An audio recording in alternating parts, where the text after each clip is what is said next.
Question 17. By drawing suitable graphs, show that x minus 1 equals cos x has only one root.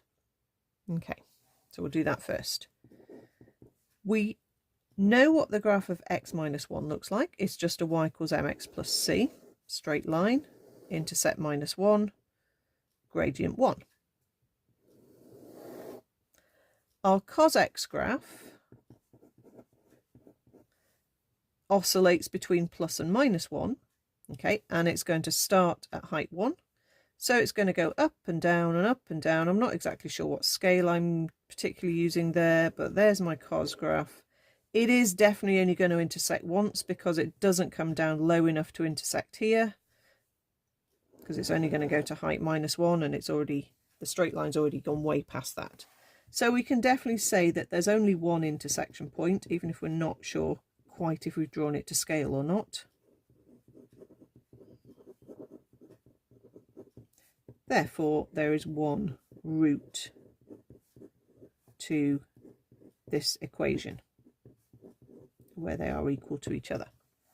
Okay, now the next bit of the question says, starting with x0 equals 1, use the Newton-Raphson method to show this, to find the value of this root correct to 2 decimal places. So from your formula book, your Newton-Raphson formula looks like this.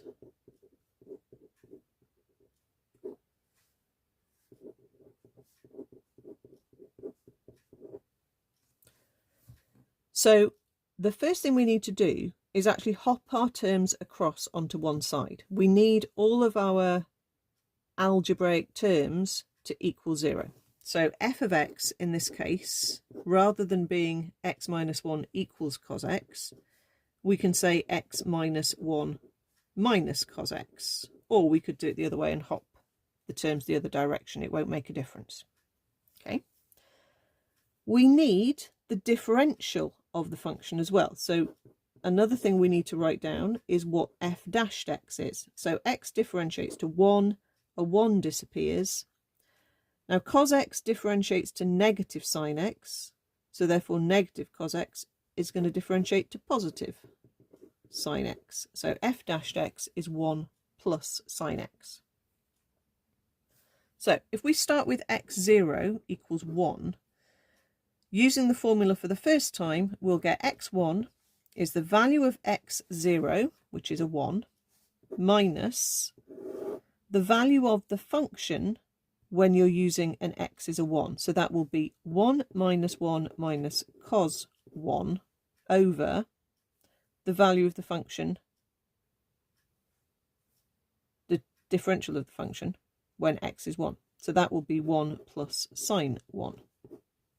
Okay, definitely trig, we involving differentiating, we need to be still in radians. Okay, so 1 take away fraction. 1 minus 1 minus cos 1, close the bracket, over 1 plus sine 1, close the bracket, equals 1.293407 ... Now that's probably going to need to go again. We don't know that's the right root yet. So we need to repeat the process. We don't want to have to type this in every single time. So the simplest thing to do is then to use this, but use the answer. So we're going to say the answer from the calculator minus fraction. The answer minus 1 minus cos of our answer over 1 plus sine of our answer. Okay, so we're going to type that in exactly as we see it. Don't clear anything, just start typing. So say, okay, answer minus fraction, answer minus 1 minus cos answer, close bracket, over 1 plus sine answer, close bracket. Press equals again. So that's x2.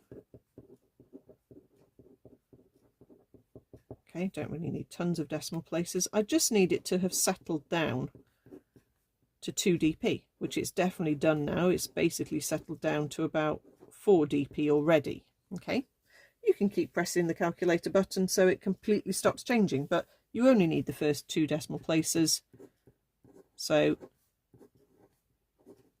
that's 1.28 correct to 2 decimal places.